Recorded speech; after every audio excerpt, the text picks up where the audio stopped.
Hey guys, so I am Jessica and I am going to present today this paper called Enhanced Anomaly Scores for Isolated Forests, which is a bit different than the previous papers we've been discussing that were more about language models. So I decided to change the pace a little bit and talk about something that we use more here, and that could be more interesting to discuss and have inputs from you guys. So basically, an isolation forest is an anomaly detection technique that uses either random forests or extra trees as the basic models, and then creates an ensemble using these predictions to detect anomalies in the data set. So it is an unsupervised model. Basically, the idea behind the isolation forest is that the outliers are going to be isolated from the rest of the data after not many splits in the tree from the root. The more anomalous an instance of the data set, the less depth it should take.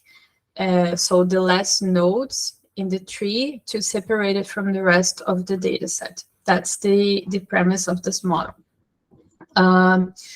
So, well, that's basically it. An ensemble of trees. That the idea is to isolate the outliers from the inliers using this idea of a path from the root of the tree. And the final anomaly score is usually inversely proportional to the average of the reached depth for a given instance for all the trees in the ensemble. So what this paper here proposes is doing two things. The first one is using a different way to calculate the anomaly score. So using the idea of a neighborhood and the lowest common ancestor information from a node to calculate the anomaly score using this information instead of just using the depth. And the second one is using a different aggregation function to calculate the final anomaly scores and how you aggregate the anomaly scores from all the trees in the ensemble to have the final score for each of the instances. So a little bit of background is that, for instance, the sklearn, they use the extra trees model as a base for the isolation forest. It's very similar to the random forest, but the extra trees uses by default the whole data set instead of a bootstrap sampling like the random forest does. And the cutout points are random, unlike the random forest where there is like an optimization. So there are some other papers that discuss different ways to extend or improve isolation forests that are interesting, and we could take a look on that too, like using k-means to have more than 2 splits per node. So usually when you have a tree, you have, for each node, you have just 2 paths you can have, like the left and right. And one extension that you can do to the isolation forest or other tree methods is having more than 2 splits. And then they use the k-means to find the optimal number of splits for a node. Another one is using fuzzy membership to the like positive class, and then calculating from that the probabilities. And Another way is, like this paper also proposes, changing the way you aggregate the anomaly scores to have the final score of the ensemble. So basically, for a forest aggregation, you use this function to calculate the anomaly score. It's basically a normalized version of the path length for a given node. So what they propose here is to change this function that uses just a counter for the length to use weights instead. So here, if your tree has 3 nodes to separate an instance, you have h of x equal to 3. In this second version, which they propose, you have a different weight that can be assigned for each of these nodes. So this is how the function would be for the forest, just changing this way you calculate the path length. They propose 5 versions of this weighted version of the path length. The first ones are just based on the neighborhood. So basically is that the idea that nodes that are in a small neighborhood are more important because they are more descriptive than nodes in a larger one. So because you're trying to separate anomalies from the rest of the data, you would expect that the data that is not anomalous, they are in nodes with more leaves. So a single node will have more leaves for those guys, and the anomalous ones, they will be more in smaller neighborhoods, so they will not have so many other leaves in the same parent node as they are. So this is the simple version, where it's just 1 over the number of neighbors that an instance has. The second version is to use a proxy function. They don't exactly discuss what the function that they are using is. Sorry. But it's basically a function to minimize the loss of the splits. But they don't share what it was that they used in their experiments. The third version is basically multiplying these first 2 together to have a weight that is a mixture of the proxy function and the neighborhood. In their results, these first 3 here, they were not statistically better than just using the default. So they propose using this lowest common ancestor, which is a little bit different than using the neighborhood. Basically, the lowest common ancestor of 2 nodes in a tree is the deepest node in which there is an ancestor of both these nodes. So I'll put an example here. So for 6 and 7, their lowest common ancestor is 3. So instead of going all up until 7, when you are comparing these 2 nodes, you go to their lowest ancestor and you use the depth of that guy instead of using the depth of the instance itself. So basically here the function to calculate this, the lowest common ancestor of the 2 guys will give this new weighted function here. Here they put some examples of splits to separate the the inliers and the outliers. So how many splits would you need to separate it? So these are the outliers, like they should be in your training set, and this black one is what you're trying to detect. So like for this one, you can, with just one split, you can separate the outlier from the rest of the data. For this one, you need more splits. You need here 2, 3, 4, like 6 splits, and then so on. And you can see here that this guy, for instance, is a very clear inliner, and you need a lot more splits to get to it. So that's basically the premise of the algorithm.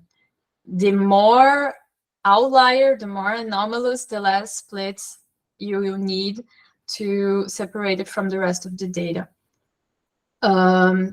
So here is the first proposal to use the LCA of the neighborhood. So basically we use this function here and then just normalize it.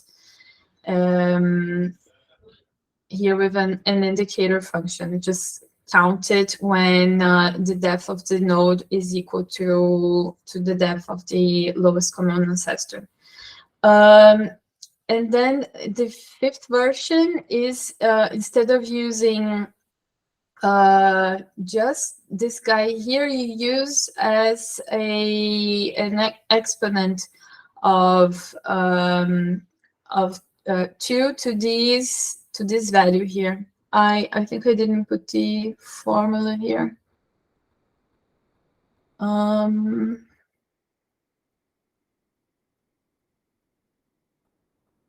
Yeah, it's here. You use 2 to that weight instead of just using directly the weight. So they are very similar. They just have this slight change here. And then the second proposal of this paper is to use a different aggregation function for the scores of each instance to aggregate the scores of the whole forest. So because each tree in the forest is seen like independent, you should calculate the probabilities by multiplying it, ideally.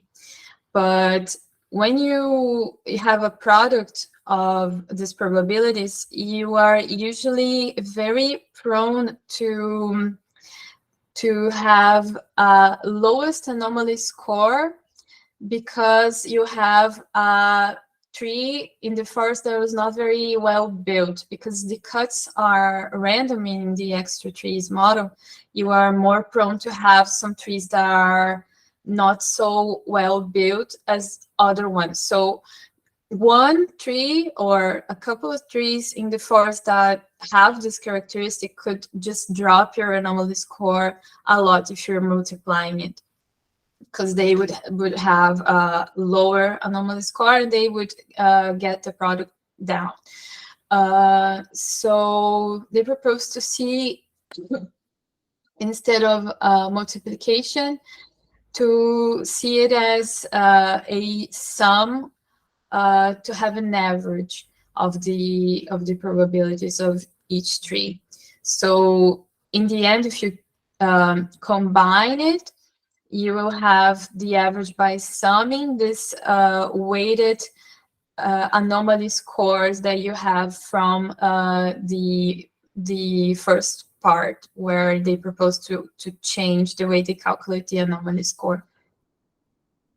Yeah, so here they give an example of the same data, but two different trees, and how they would separate the data until they find the outlier. It's just this guy here.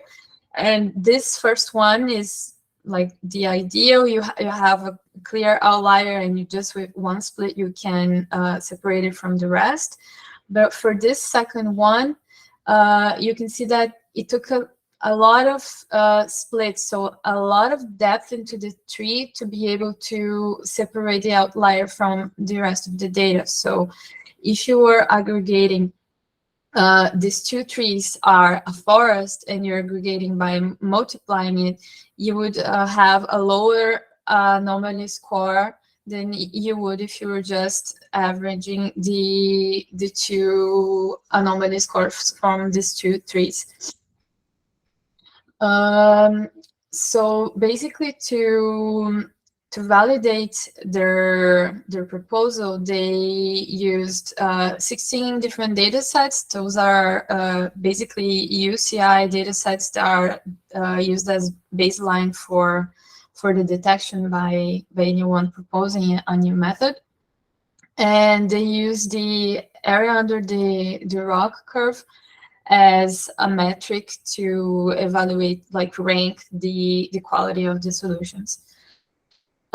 These data sets, they have a very different range of outliers. So from 0.03% to almost 50%.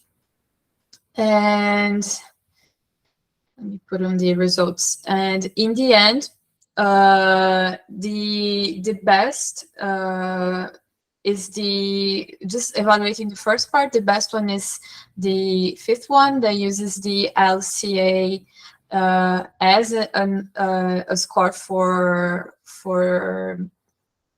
the anomaly.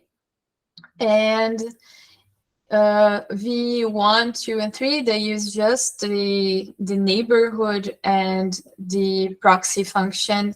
They are not always better than just using the standard version. So this, just the blue line here, is just what would be the default isolation forest.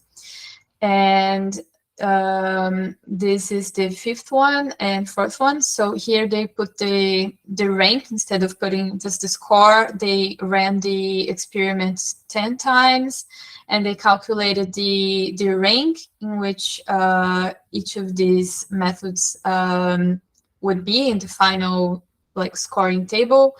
So from 1 to 6, and 1 is the best one. And then here they average the rank on each of these runs.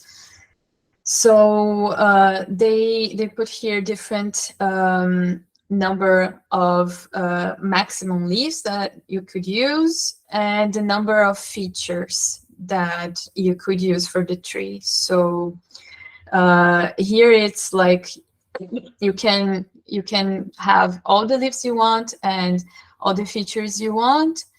Here you crop by the log2 of the size. Log2 of the size and just half the features, and here half the features. So you can see that usually for all scenarios, the fifth and fourth one are the best ones, independent of the number of samples, and always better than the standard. But that's not true for the third one and the first one especially. They are usually worse than just using the default anomaly score. For the aggregation function,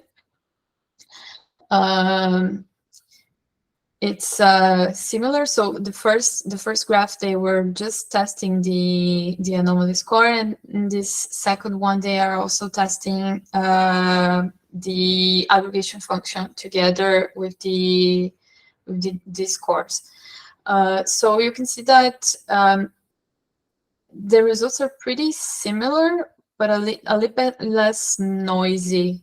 Like they are more linear around here than they were with the default aggregation function. They don't change ranks as much over the number of trees that you're using.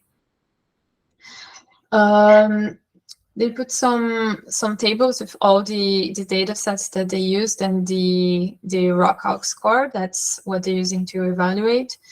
And you can see that the fifth one is usually the one with the best score overall. And for several of these guys, when it has like a little star, I don't know if you guys can see it, when it has a little star here, it means that the difference in the score is statistically significant. They ran a Wilcoxon for the scores, and Friedman test for the aggregation function, I think. And then you have these guys here are statistically significantly better than the default ones. This is shown here also in this critical diagram graphs. When you have this red line here between two options, it means that they are comparable to each other. So there is no statistical difference between them. And when you don't have it, it means that they are different. So these guys are comparable, these guys are comparable, these guys are comparable, but this is not comparable to this one. The third one is worse than the default one.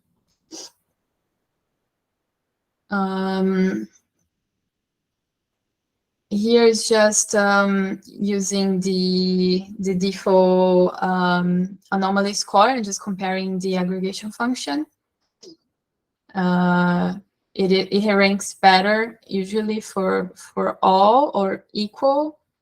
Just this case here for this number of samples that the rank is worse than the default. And here for the number of trees is more clear, the difference between them.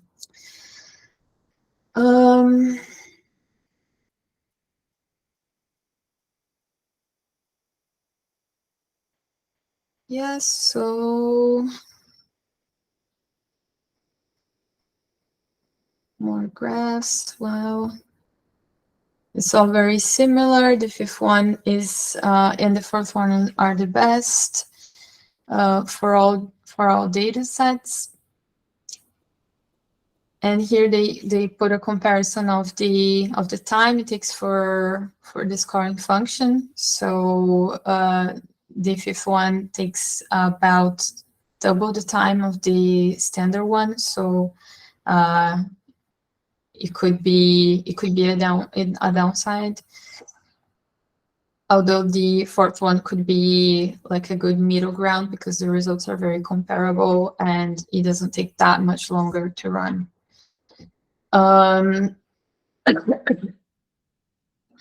They cite here some of other extensions of isolation forests that I mentioned before, but their approach was also usually better than the other ones, but they didn't combine, like you could combine more than one of these approaches to try to generate a new one. It's just a combination. They didn't do that. But usually they have a better results for outcrop than the other extensions as well. Yeah, I think this is basically it for the paper. I put some comments here. Is that unfortunately they didn't provide the code for this implementation, which is kind of a bummer because it would be a lot easier to iterate on that and test some different stuff if they provided the code. But I think it could be done to extend like the version from sklearn with some of these ideas. Not only from this paper, but I put some other ones here after that could be done as well. And one thing that like caught my attention is that they said that they're training their data set without the outliers. And that's kind of odd, because if I'm trying to detect the outliers, then how am I not going to have them in the training? But apparently they are following something that other people follow, like the same framework to do the anomaly detection for these other guys that they're comparing, for instance. But this is kind of weird in my opinion. I'm trying to know which are the anomalies, so I don't know if they are in my training set. They probably are, and I would try to test this implementations without regarding this, like using just a sample of the data, and well, the outliers are probably going to be there, and then testing with another sample of the data, which will also contain the outliers. I put here some other papers that I found that are about extending the isolation forests, and that I thought were kind of interesting.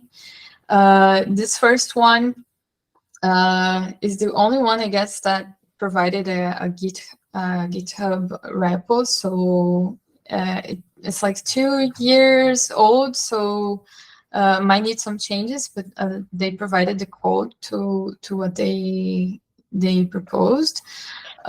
So basically, they try to use